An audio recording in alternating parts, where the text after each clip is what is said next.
Shalom sahabat pendengar Suara Marturia. Hari ini Sabtu 14 Maret 2026 kita akan bersama-sama merenungkan firman Tuhan yang terambil dari surat Yakobus pasal 4 ayat 6 sampai 10. Sebuah bagian firman yang berbicara tentang kerendahan hati di hadapan Allah, tentang bagaimana Tuhan justru mendekat kepada mereka yang mau merendahkan diri. Untuk itu, sebelum kita merenungkan bagian firman ini, mari kita mempersiapkan hati dan berdoa. Tuhan Allah Bapa kami yang penuh kasih, kami bersyukur untuk hari yang sudah Engkau berikan kepada kami. Di tengah berbagai hal dalam kehidupan yang boleh terjadi pada kami, Engkau masih senantiasa memanggil kami untuk berhenti sejenak dan mendengarkan firman-Mu.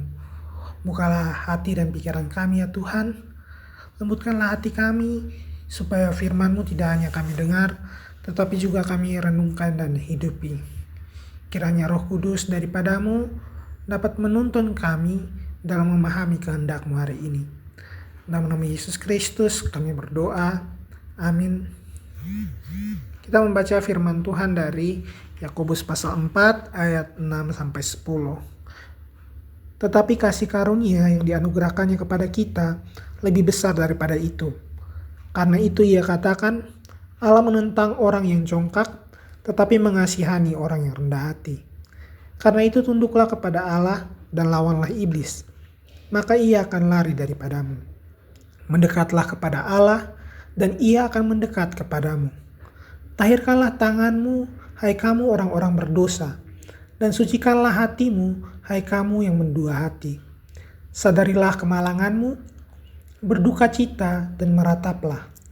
Hendaklah tertawamu kamu ganti dengan ratap, dan sukacitamu dengan duka cita.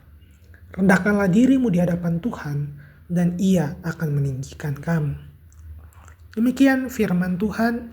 Berbahagialah kita yang tidak hanya mendengar, tetapi mau memelihara firman Tuhan dalam kehidupan hari lepas hari.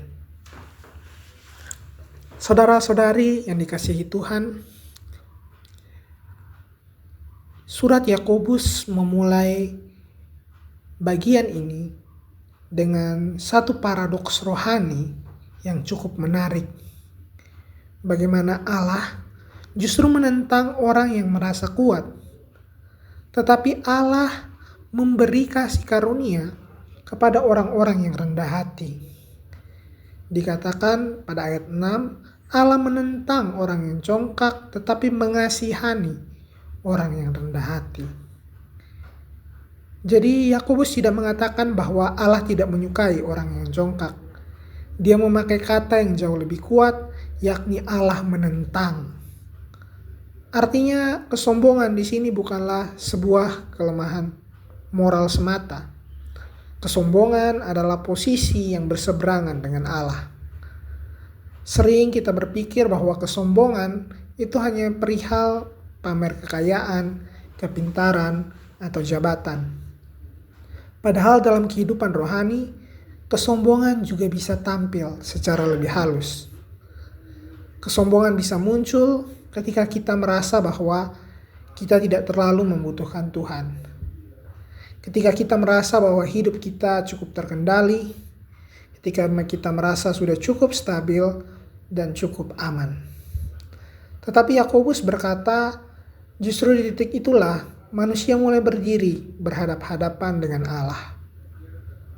Namun kabar baiknya adalah kasih karunia Tuhan lebih besar dari semuanya.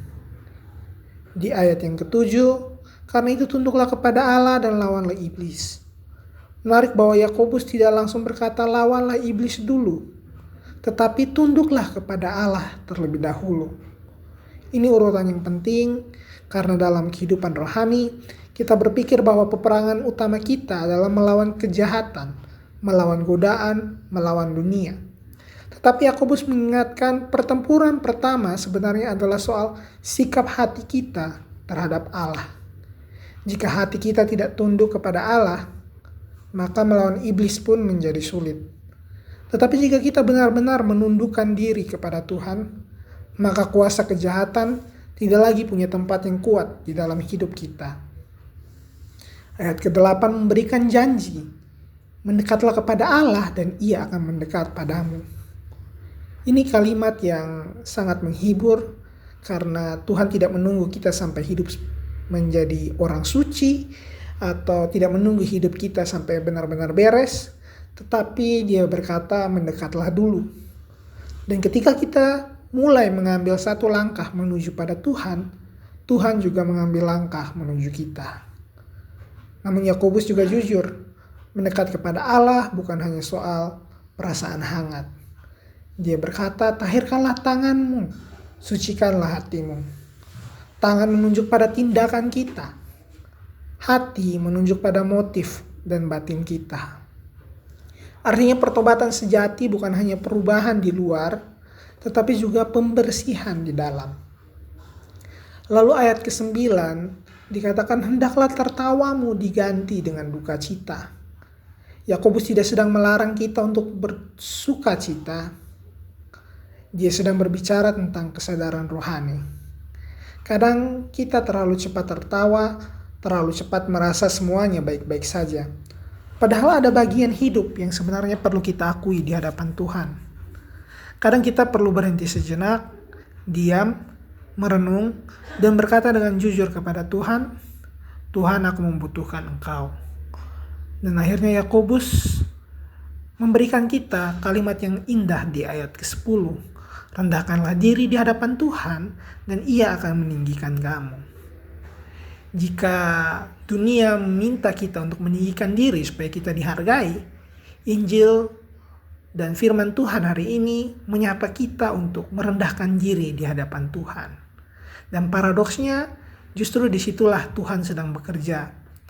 Kerendahan hati bukan berarti kita merendahkan diri secara palsu. Kerendahan hati adalah kesadaran jujur bahwa hidup kita bergantung pada anugerah Tuhan. Dan orang yang hidup dalam kesadaran itu tidak perlu meninggikan dirinya. Karena Tuhan sendiri yang akan mengangkatnya pada waktunya dengan caranya. Mari kita berdoa. Tuhan yang penuh kasih, kami bersyukur untuk firman-Mu hari ini. Ampunilah kami jika seringkali hati kami menjadi keras. Kami merasa cukup kuat tanpa Engkau. Ajarlah kami untuk hidup dalam kerendahan hati, bukan merendahkan diri secara palsu, tetapi menyadari bahwa hidup kami sepenuhnya bergantung pada kasih karunia-Mu. Tolong kami Tuhan untuk semakin mendekat kepadamu setiap hari. Sucikanlah hati kami, bersihkanlah hidup kami, dan tuntun langkah kami. Biarlah hidup kami menjadi semakin mencerminkan kasih dan kehendak-Mu. Dalam nama Tuhan Yesus Kristus kami berdoa. Amin. Sahabat pendengar Suara Marturia, ingatlah bahwa Tuhan tidak mencari orang yang sempurna, tetapi Tuhan mencari hati yang mau merendahkan diri di hadapannya. Dan ketika kita mendekat kepada Tuhan, Dia pun mendekat kepada kita. Kiranya firman Tuhan hari ini menguatkan langkah hidup kita.